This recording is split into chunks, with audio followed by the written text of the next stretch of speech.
Welcome back to Gruesome Magazine. Tonight we're reviewing The Mortuary Assistant, coming to theaters Tuesday, February 13th, 2026, from Epic, Dread, and Shudder. Gruesome Magazine. With me tonight is my co-host, Paul Cardullo. Paul, how are you doing, sir? I'm doing well, Doc. How about you? I'm good. Are you ready to talk about The Mortuary Assistant? Yes, I am. Oh, excellent. What we're going to do tonight is we're going to give you the skinny about the film. Then we're going to dive into our initial thoughts, and then we'll discuss the film for a little bit, and then end the review with our score, 1 to 5. So this is going to be a lot of fun. Before we get started, we want to encourage you to like and subscribe and share with a friend. Every click will help us find more horror fans just like you. So thank you all very much in advance. All right, let's get into this. Here comes the poster. Mortuary Assistant, directed by Jeremiah Kipp, written by Tracy Beebe, or BB maybe, and Brian Clark. The cast includes Willa Holland, Paul Sparks, John Adams, Mark Steger, Shelley Gibson, Emily Bennett, and Keenan Ferguson Frazier. Keena. Did I say Keenan? It's Keena. The synopsis is as follows. Rebecca Owens, a mortuary science graduate who takes a night job at the Riverfields Mortuary. What begins as a routine job turns sinister as she faces terrifying forces of the supernatural kind, which is 100% true. That's exactly what this movie's about. So good for that. All right, let's dive into this right away. Paul, I've been talking too much. So what is your first impression of The Mortuary Assistant? Well, I wanted to like it more than I think I eventually ended up liking. Not, how I felt for it. I still liked it, but it didn't. It had some great visuals, some really great atmosphere, but there were a couple of things we'll mention. We can talk about. There's some elements that either kind of necessarily pulled me out, but kind of didn't work for me. And there's a number of. I'm not trying to grab my cat there. Look, grab my cat. So yeah, there were a couple of bits that just didn't quite work well for me, and lowered it down for me. I mean, I wanted to like it more, and I think other people may like it. I mean, I believe you enjoyed it more than I did, but I still enjoyed it. But how about you?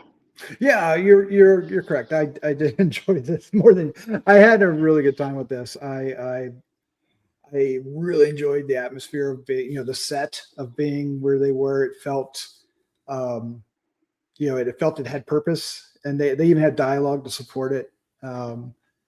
The purpose of the actual mortuary. I like the actors. I especially, we've talked about John Adams before. We like, he directs some films that we've watched, and we really like him and his family's films. I think the lead did a great job in her role. And the supporting cast did as well. I really enjoyed the creatures and the supernatural entities, as you will.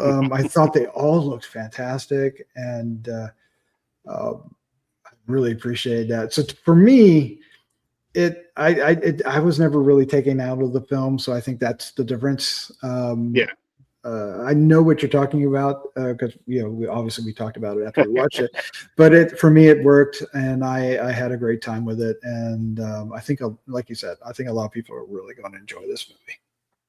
Oh yeah.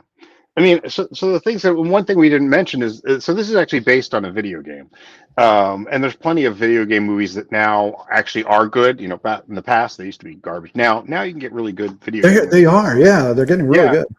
Yeah, the problem I had was, like, sometimes you can do a video game movie and you can either ignore the video game, or just use the plot, or you can even use some of the game mechanics in it. In this, there was a segment where it felt like, oh, we need to put this mechanic into the movie.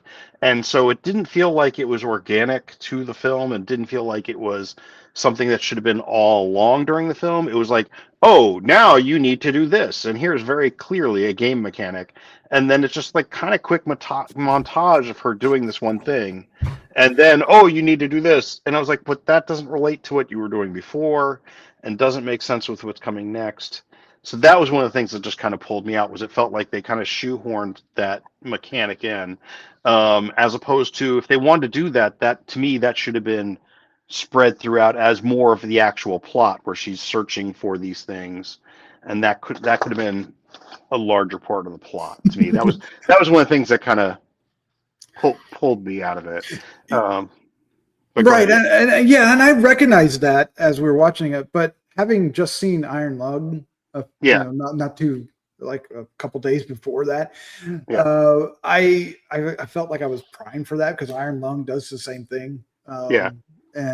But you are right. It does stretch it out throughout the entire film, and this one kind of saves it for this one segment. It's an important segment. It drives the story. But yeah, it's obvious that that's the influence. But for me, I was all in. And I love the the little puzzle box, for lack of a better word. It's not really a puzzle box, but it's very close to it. And finding the symbols, but it was a little deftly handled. So I agree with that. Yeah, I mean, like I said, I think I would have felt better if that was throughout the whole thing. The other thing is that it just sort of the logic of it didn't work, the film, for me. Now, part of it, at first, at one point, I was going, okay, this is kind of a nightmare type scenario, because especially if you play a lot of horror video games, you're often put into sort of just this nightmare scenario, and you don't necessarily have to follow. It follows almost more like dream logic, which is fine. And I was kind of going with it then, but then it felt like it was saying, no, I want to take this literally here. And I'm like, but I was fine going with the dream logic. So I think that was, for me, kind of it felt why it didn't work. I don't want to keep hooping on it because there was, like, the atmosphere was great, like you said. The set was really good. I liked and it fit. Like I said, there was a logical reason they had the set the way they did. The creatures were really cool. They were really creepy. The cast did well. So I don't want to keep harping on the reasons I don't like it, right? Because that's gives a false impression of the overall feel of the film.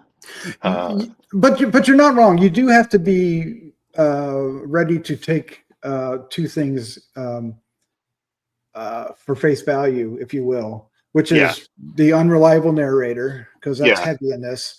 I will admit that that probably bothered me more than the game element that you were saying. There were times when eventually it gets explained, but early on there's times when there's a big jump. Yeah. And it threw me, it pulled me out. But it recovered for me. And I was ready to keep going. Did I say two things or did I just do one? Did I just do the unreliable narrator? The unreliable narrator, yeah. And then the jump cuts. But oh my gosh, what really won me over are the creatures, especially the main one, which I think they call the mimic. Mostly we see it in shadows, and they handle it just perfectly that way, but not all the time. And then when it doesn't, it still works. It was a great design, effectively articulated by the actor behind it. I believe the actor is Mark Steger, who played him. And then there's the lady at the door, the older lady, who is and there's more. So and of course there's corpses throughout. It's definitely really creepy. I mean, like I said, the creatures are great. That's why I said I didn't want to keep harping on the things that didn't work for you, because there's a lot that did work. And like I said, I enjoyed it. I mean, I really did. I just didn't. I guess I was enjoying to enjoy it here, and I enjoyed it here. That's fair. That's fair. Yeah, I mean, like I said, the atmosphere was really good. I love the way it was shot. Just the lighting was good because you had that. Well, good. I was going to say, speaking of shots, it flourishes at some point. There are not all the way through it, but there are moments in it that are extraordinarily well filmed. And staged. One in particular I want to mention is when she's in a box and there's a hole. Yes. And that, oh my God, that that was the highlight for the film for me, was that shot, that whole scenario actually. But just how it was handled and how the camera zoomed. Chef's kiss. I loved it. But it wasn't consistent. They didn't really have that flair all the way through, and other parts of it were very, straightforward. Yeah, straightforward, but not in a boxy, boring sort of way. No. I mean, because I think that's part of it is because you had this kind of nightmare aspect to it. You had some things that you wanted to feel real till they weren't. Mm-hmm. Right, and so you wanted to be able to get that in there too. So yeah, no, I think it worked really well. I mean, yeah, I mean, there was more to it that I liked than that I didn't like. No, That's that's great to hear. That's great to hear. Most certainly. And the location of the mortuary. When they're out of the mortuary, not as much, but the location of the mortuary, I never felt lost. Yeah, I felt like I knew where I was. Some of the mechanics from the game that came in, or at least you suggested it was, with the door to the mortuary being off its hinges on purpose, kept the film kind of, it kept the downstairs location, or the mortuary part of it location, open and in view, so you never were really lost. I always had a sense of where we were. That could, if that doesn't play out right, it could really sink a film if you're lost. And I was right. Yeah, you had a sense of geometry to it, right? Right. It felt like a real place. It didn't feel like, hey, we're just filming this set. We're filming this set. There was that sense of place, which works really well for something like this, especially because especially when you got creepy things that you're like, am I seeing? What's around that corner? I will say that the only time it didn't work for me was when they jump cutted back out into the real world, and that didn't. That didn't really. Well, it actually wasn't really. Well, anyway, I'll spoil something if I follow that sentence up. But when they weren't in the mortuary, I was very lost. I'm supposed to put that. So anyway, with that having been said, let's end this with our score 1 to 5. And Paul, you start us off. Well, what is your score for the Mortuary Assistant? So I mean, it's probably going to be a little bit lower than you would have, but I'd still give it a good solid 3.5 because I said it worked. It worked for the most part. There's a couple things that I just didn't work for me that brought that score down a bit. But 3.5, it's good and solid. I think it's good and creepy. And I liked it. I mean, but how about you? What was your? Well, it's not going to be too different, but it's okay. But it's I'm going to say I wanted 3.75 is not quite high enough, but 4 is too high, so I'm just going to say 3.85. There you go. So a very positive 3.75. With like heading up. This movie, the monsters, the atmosphere, the acting, and John Adams. Oh yeah, it was great because we were like, hey, wait a second, that's John Adams from the Adams Family with 1D. But it was just he's not the director or he does his own films with his family. He's strictly just in an acting capacity, but it was kind of fun to see him like in the wild, as it were. In the wild, but it's just great. It's just great. It does. Yeah. So as far as I'm just going to shut up there. I recommend this film. Check it out. I'd recommend it as well. So yeah. Okay. All right. Well, with that, Paul, I want to thank you for joining me. This was a lot of fun. Thank you for having me. It was a great pleasure. All right. With that, let's say good night. Good night, everybody. There's my hand. Where it is? Hey. Good night.